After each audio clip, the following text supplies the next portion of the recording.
வணக்கங்க. இப்போ இன்றைக்கி நம்ம மட்டன் பிரியாணி தாங்க பண்ண போகிறோம். அதுவும் அடுப்பில் பண்ண போகிறோங்க. அடுப்பில் மண் சட்டியில் மட்டன் பிரியாணி பண்ண போகிறோம். விறகு அடுப்பில் தாங்க இப்போ பண்ண போகிறோம். அதுக்கான பொருள்லாம் நான் தேவையானதெல்லாம் எடுத்து வச்சுருக்கிறேன். வாங்க பார்க்கலாம். இப்போ நான் 4 கிலோ மட்டன் நல்லா அலசி எடுத்து வச்சுருக்கிறேன். இது 4 கிலோ மட்டன். இது 1/2 கிலோ அரிசிங்க. இது இந்த அரிசி வச்சுக்கிறேங்க. பாசுமதி அரிசி 1/2 கிலோ வச்சுருக்கிறேன். அது 3 வெங்காயங்க, 3 தக்காளி, 20 பல்லு பூண்டு உரிச்சு எடுத்து வச்சுருக்கிறேன். இஞ்சி பாருங்க, பெரிய பீஸாகவே வச்சுக்கிறேன். 4 பீஸ் இஞ்சி சீவி வச்சுக்கிறேன். பச்சை மிளகா 4ங்க. அது லாஸ்ட்டாக தான் எலுமிச்சம்பழம் ஆட் பண்ணோம், ஆனால் எடுத்து வச்சுருக்கிறேன். புதினாங்க நம்ம தேவையான அளவு போட்டுக்கலாம். தயிர் எடுத்து வச்சுக்கிறேன். அதுவும் நம்ம தேவையானதுக்கு மாதிரி ஊற்றிக்கலாங்க. கொத்தமல்லி, இது பட்டை இலைங்க. இது 3 பட்டை வச்சுருக்குறாங்க. இது பிரியாணி இலைங்க. 4 ஏலக்காய் வச்சுருக்கிறேன். இது மராத்தி மொட்டுங்க 2, கிராம்பு 3 வச்சுருக்கிறேன். அன்னாச்சி பூ 2, சோம்பு கொஞ்சம் வச்சுருக்குறாங்க. இது கரம் மசாலா. இது கார மிளகாத்தூள். இதெல்லாம் தாளிக்கும் போது நம்ம போட்டு ஆட் பண்ணிக்கலாங்க. அரிசி கொட்டிடலாங்க. ஊறட்டும் கொஞ்சம் நேரம், ஒரு 10 நிமிஷம் ஊறினாக்கா நல்லா மெத்துன்னு இருக்குங்க சாதம். அதனால கொஞ்சம் நேரம் ஊறட்டுங்க. இப்போ இதை மட்டன் நான் குக்கரில் தாங்க கொஞ்சம் ஒரு 5 விசில் போட்டு வேக வச்சுக்க போகிறேங்க. ஏன்னா அடுப்பில் பண்ணுறேங்க, அது ரொம்ப நேரம் ஆகுங்க வேகிறதுனா. அதனால் நம்ம விசில் கொடுத்து போட்டோம்னா நல்லா சீக்கிரமாக ஆகிடுங்க. அதனால நான் இதில் கொஞ்சம் மஞ்சப்பொடி, கொஞ்சம் லைட்டாக உப்பு போட்டு வேக வைக்க போகிறேங்க. ஒரு 5 விசில் விட்டு அடுப்பு பற்ற வச்சிடலாங்க.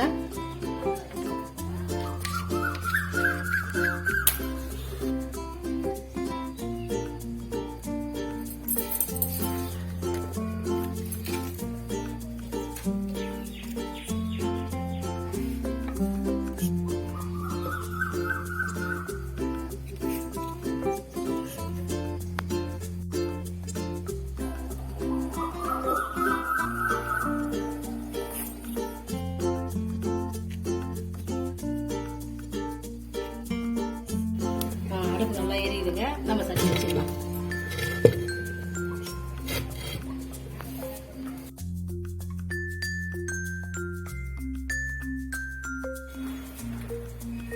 சட்டி காஞ்சிச்சுங்க. ஒரு 50 ml எண்ணெய் ஊற்றிக்கலாங்க.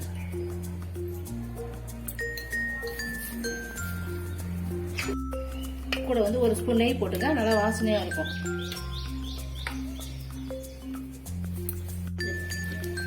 எண்ணெய் காஞ்சிச்சுங்க. இந்த மசாலாலாம் நம்ம போட்டுடலாங்க. பிரிஞ்சி இலை போட்டுடலாம். இது பட்டை, மசாலா பட்டை, ஏலக்காய், கிராம்பு, இது மராத்தி முட்டு, அன்னாச்சிங்க.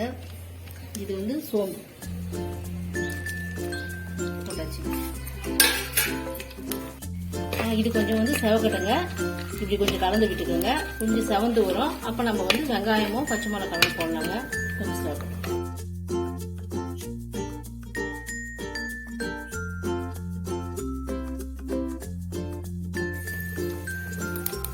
பாருங்க, நல்லா செவந்துச்சுங்க. இது இந்த அளவு செவந்தா போதுங்க. ரொம்ப கருகிட்டாலும் நல்லா இருக்காதுங்க. இப்போ பாருங்க, இந்த வெங்காயம் நான் இந்த மாதிரி கட் பண்ணி வச்சுக்கிறேன். நீள நீளமாக கட் பண்ணிக்கோங்க.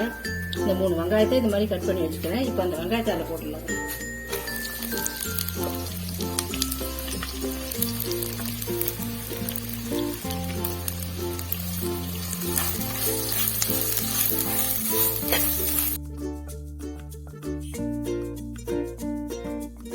கூடவே இந்த பச்சை மிளகாயும் கீனி வச்சுக்கிறேங்க. இதையும் சேர்த்துக்கலாம். இது கொஞ்சம் 2 பீஸ் நல்லா செவக்கணுங்க. செவக்கறைக்கு நல்லா இப்படி வதக்கினே இருங்க. அதுக்கப்புறம் தான் தக்காளி போடணும்.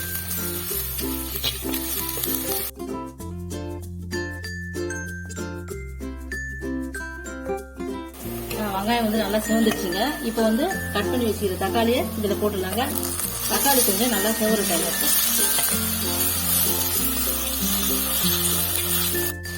இப்போ புதினா கொஞ்சம் இதிலே போட்டுடலாங்க. தக்காளி வதங்குது. இந்த முறை கொஞ்சம் புதினாவையும் போட்டு நல்லா வதக்கிக்கலாங்க.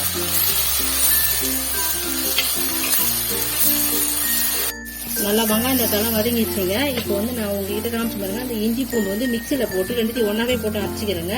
இந்த பேஸ்ட் மாதிரி அரைச்சிட்டேன். இப்போ இதில் போட்டுலாங்க.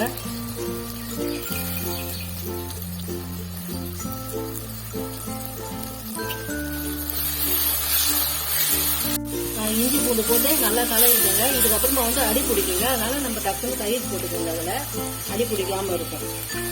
இது வந்து 2 ஸ்பூன் தயிர் போட்டுக்கோங்க.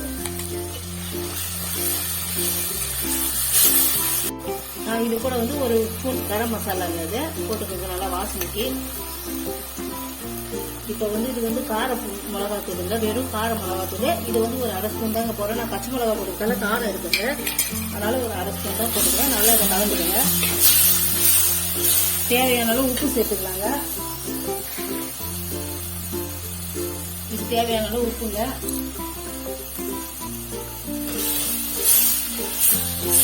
இது நல்லா ஒன்றா கலந்துருங்க. ஒருங்க நல்லா எல்லாமே வதங்கிடுச்சுங்க. நான் வந்து விசில் விட்டு வேக வச்சுக்கிறேங்க. இந்த மட்டனை வந்து நம்ம இதில் ஆட் பண்ணிடலாங்க. இதில் நான் மஞ்சள் பொடி போட்டு வேக வச்சுருந்தாலும் இப்போ மஞ்சள் பொடி போடலங்க.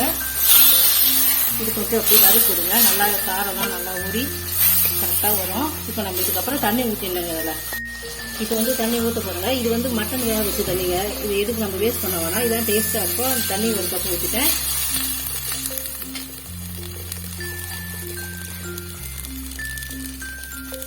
இதில் வந்து 1 கப் அரிசி போட்டுக்கிறேங்க. அதனால 2 கப் தண்ணி கொஞ்சம் கொதிக்கிட்டோங்க. அதுக்கப்புறம் தான் நம்ம அரிசி போடணும். அரிசி பாருங்க நல்லா தண்ணி கொதிக்குதுங்க. இதுக்கப்புறம் நம்ம அதில் அரிசி போட்டுடலாம். நல்லா கழுவி வச்சுக்கிறேங்க. நல்லா ஊற வச்ச அரிசி நல்லா கழுவிட்டு அதில் போட்டுருங்க.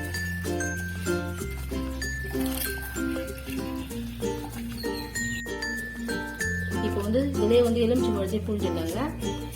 ஏன்னா வந்து சாதம் வந்து உடையாம இருக்கும், குழையாம இருக்குங்க. அதனால எலுமிச்சை பழத்தை இப்போ நான் அதை புழிஞ்சிடுறேன்.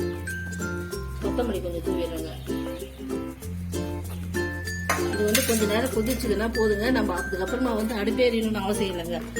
ஏன்னா கொதி வந்தாலே இந்த சூட்லேயே நம்ம டம்ப் பண்ணி மூடிட்டோம்னா நல்லா வெந்துடுங்க. அதனால கொஞ்ச நேரம் கொதிக்கிட்டு மூடிடலாங்க. டம் ஆயிட்டு இருந்து 10 நிமிஷம் போட்டு பார்க்கலாங்க.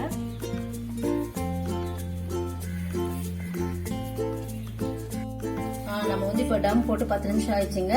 வாங்க திறந்து பார்க்கலாங்க. பாருங்க சாதம் நல்லா வெந்துருச்சுங்க. நல்லா மலர்ந்து வந்துட்டு பாருங்க. நல்லா வந்து மட்டனும் நல்லா சாஃப்டா வெந்துட்டு இருக்குது. கமகமான வாசனையா இருக்குதுங்க. நல்லா தம் போட்டதுக்கு நல்லா ஆயிடுச்சுங்க பிரியாணி. எல்லாம் கலந்துட்டாங்க. எல்லாம் ஒரு இடம் போல ஆயிடுச்சு. இது பாருங்க சூடான சுவையான மட்டன் பிரியாணி ரெடிங்க. பரிமாறிட வேண்டியதாங்க. நீங்களும் வந்து உங்க வீட்டுல செஞ்சு பாருங்க. சூப்பரா இருக்குங்க.